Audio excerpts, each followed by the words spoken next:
It was May 2015 when Christy Stanford was rushed to the Canberra hospital in excruciating pain.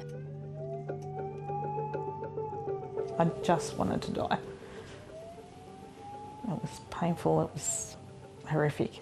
I wouldn't wish upon anybody. 5 days earlier, she'd had keyhole surgery with a gynaecologist who told her there was a low risk of complications. The procedure itself, the risks were very minimal because it was something he does all the time, easy surgery. But clearly there was a problem. Despite her immense pain, the Canberra hospital took 2 days before eventually operating. By the time they did, she'd developed a ruptured bowel and sepsis. The 37-year-old spent a week in intensive care on a ventilator. They did remove part of my bowel and then they put on a colostomy bag, which was a real shock. Being told in ICU, when you can't communicate, this is what you've got and this is what you've got to learn how to do. When Christy Stanford had that first operation to treat her endometriosis, she'd had no idea it would lead to a cascading series of complications that would change her life. The surgery had been done by the leading gynaecologist at the Endometriosis Centre of the Canberra Hospital, Dr. Omar Adam. Christy had had high hopes for the surgery. This is going to fix everything. Like, I'm going to be a different person after this, which I am, just not in the way I expected it to be. Since the ruptured bowel, Christy has had multiple surgeries and is now in constant pain. She also suffers from PTSD. At her post-op appointment with Dr. Adam, Christy wanted to know what had happened. All we wanted was an apology, and he wouldn't do it. He would not do it. And he was trying to explain it, but not in terms that we still were no further ahead, and couldn't really give us an answer as to how things could go so wrong.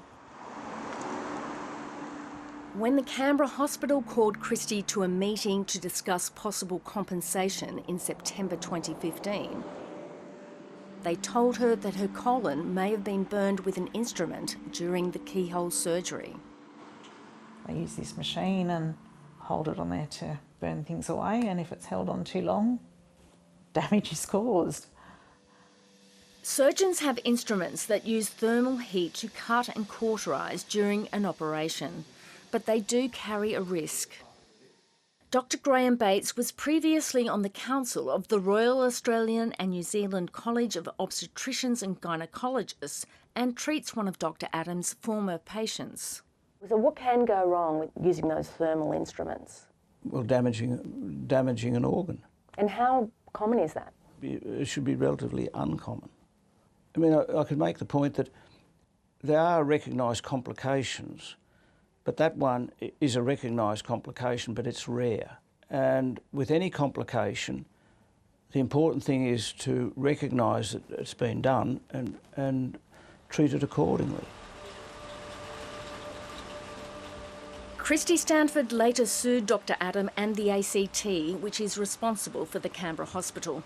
Earlier this year, the case was settled with neither the hospital nor Dr. Adam admitting liability. It's been a few years now and I'm still reliving every day. Dr. Omar Adams' listing on his private practice website says he's an advanced laparoscopic surgeon who grew up in New Zealand and obtained his general obstetrics and gynaecology training in Auckland. In fact, colleagues have told 730 that Dr. Adam grew up in Iraq. He obtained his undergraduate medical degree from Baghdad University, something not mentioned on his website listing, but which is noted on his medical registration.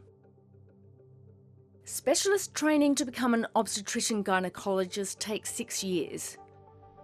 730 has confirmed Dr. Adam did most of his at Middlemore Hospital in Auckland over 8 years. His website says he then travelled to Sydney, where he completed a fellowship in advanced laparoscopic surgery and urogynecology at St Vincent's Hospital. Soon after, he became a Fellow of the Australian and New Zealand College of Obstetricians and Gynaecologists.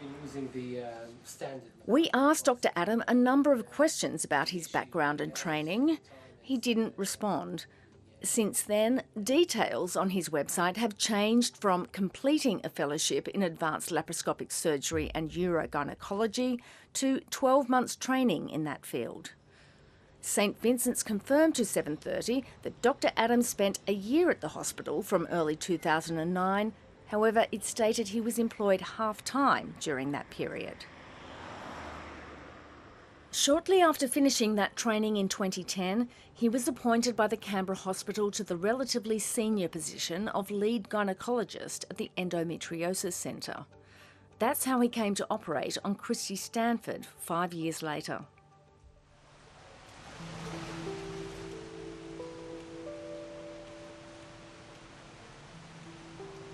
In May 2019, another woman had surgery with Dr. Adam. This time for a prolapsed bladder, a common problem after childbirth. He said that there's not a heap of gynaecologists that do this exact surgery the way he would do it. And it was laparoscopic, so keyhole surgery, so it would be, quite not invasive, and I would be on my way nice and quick. These days, Julie Ashcroft does gentle hydrotherapy to treat ongoing pain. Back when she had surgery at Calvary John James Hospital, it went for 2 hours longer than expected, but was described in Dr. Adams' notes as uncomplicated. 12 days later, Julie's problems began. I went to bed on a Saturday night and woke up on the Sunday morning drenched. My whole bed, my pyjamas, everything drenched in urine. It was horrible. It was humiliating. It was terrible. Over the next 9 days, the 49-year-old spoke to Dr. Adams several times, saying she couldn't hold any fluid. He saw her in his office and told her she was still healing and the issue might resolve itself. At a second appointment, he removed her stitches and performed a test which showed no leakage. However, he called in a urologist to do exploratory surgery. They operated and discovered the tube from her right kidney was leaking. Dr. Adham said to me, "Lucky you were so persistent, because there actually is an injury." And I asked him what had gone wrong, and he said he didn't know what had gone wrong. Medical reports show there was a thermal injury to the right tube. Months later, another leak from the bladder was discovered, and it was diagnosed to be more likely from a thermal injury which remained undetected. Julie also developed a fistula, a rare complication where a hole in the bladder or the bowel means waste passes out of the vagina. At one of her first appointments, Dr. Adam had given Julie Ashcroft a brochure explaining her risk of developing a fistula was 2 in 1,000. And how serious is something like that? Obviously, it's extremely serious. There's major surgery to rectify it. It wasn't until further surgery that Julie says she realised Dr. Adam had used surgical mesh in the operation. It was now eroding inside her and had to be removed. Dr. Adams' brochure explained that up to 10% of women have complications with mesh, which could include erosion into nearby organs, requiring it to be removed. However, there was no mention of mesh on the consent form Julie signed. 2 years on, Julie Ashcroft receives nerve treatment for her bladder. Since that first surgery, she's had many more operations, including with other doctors, leading to further complications. She's had a stent in her kidney, a catheter for 7 months, and lost 40% of her vagina. I feel like I'm not the person I used to be. I probably stay home a lot because I don't want to be in positions where I might be embarrassed. I barely work. I've lost relationships. I get really upset. I don't do the things I used to do. I spend so much time on my own. In September 2019, Julie complained to the ACT's Health Services Commission about Dr. Adams' surgery and how the many operations which followed had impacted her life. The ACT's Health Services Commission is required by law to notify the medical regulator AHPRA about all complaints it receives about doctors. However, in this case, it was more than 4 months before it did that. The Commission declined 730's request for an interview but said it believed the matter had been dealt with in a timely and appropriate manner.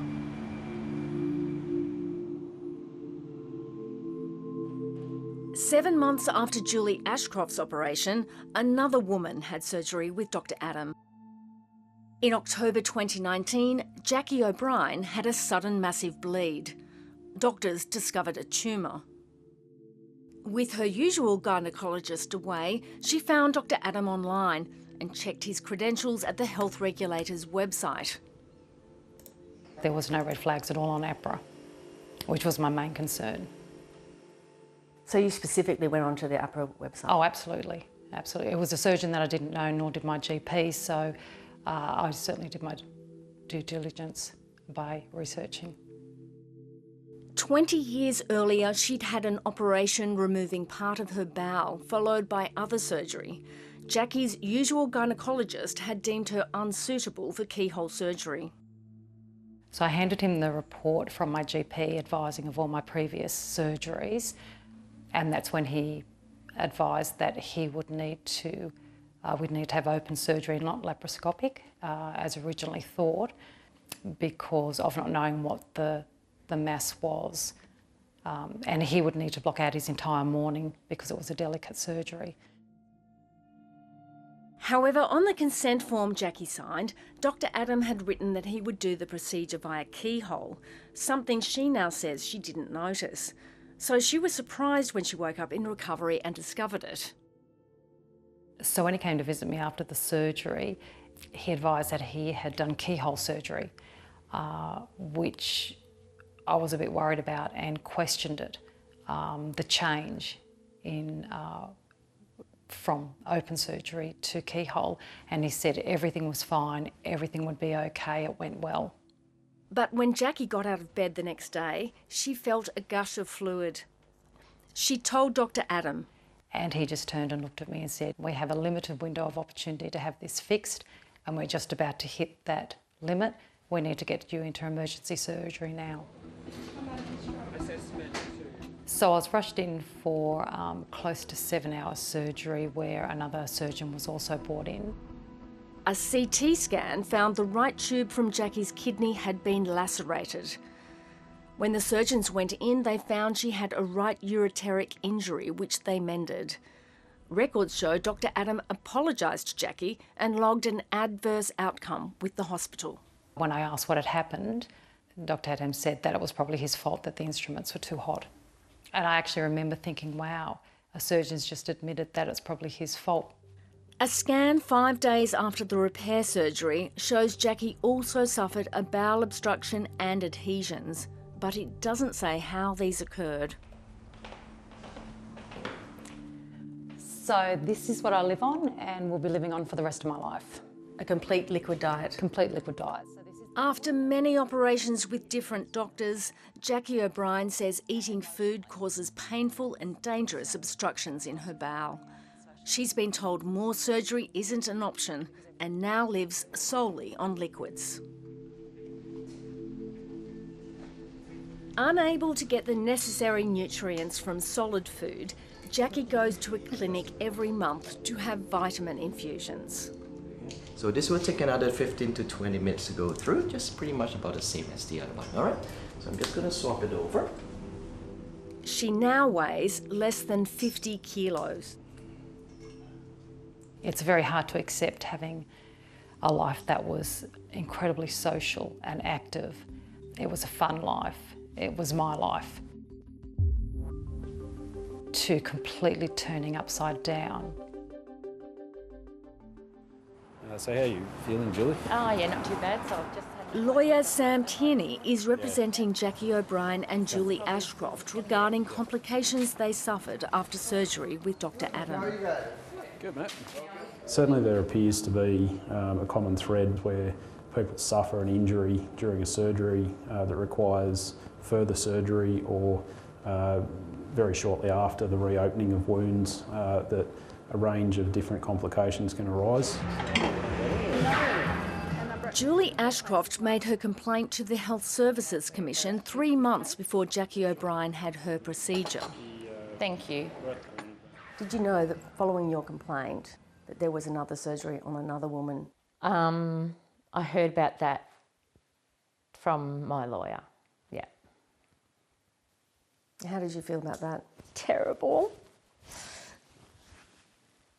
It's deeply concerning that the Health Service Commission would receive a complaint from a member of the public and that information would not be shared or provided to the Medical Board of Australia and AHPRA, who regulate the industry. The first complaint about Dr. Adam was referred to the regulator AHPRA in March last year. It took 5 months before it was decided to investigate. 730 has confirmed 2 more complaints have been lodged since then. AHPRA declined our request for an interview but said it deemed the complaints serious enough to be investigated. That investigation has been going for almost a year now. We requested interviews with Dr. Adam, the college and the hospitals. All declined. In statements, the Canberra hospital said it doesn't make comments about individual patients or staff, and John James Hospital said it couldn't provide any detail about Dr. Adam. The college said it doesn't comment on individual members. We sent extensive questions to Dr. Adam about his training in advanced laparoscopic surgery and his operations on the women we've spoken to. He didn't respond. However, since then, another change was made to his practice website, with the reference to his interest and experience in complex endoscopic pelvic surgery now deleted. These women knew their procedures had risks, but they're angry that they've endured so many more surgeries and still have problems. They can't understand why the medical regulator AHPRA is still investigating 18 months after it was first notified. They went to Dr. Omar Adam for help with very private health issues. They're now going public because after so many operations with so many different doctors, they say their lives have been ruined. 7 surgeries later, and no more. I just can't do any more. I just have to put up with what we've got, and yeah. It's a nightmare every morning that you wake up. You just think, please God, get me through this day.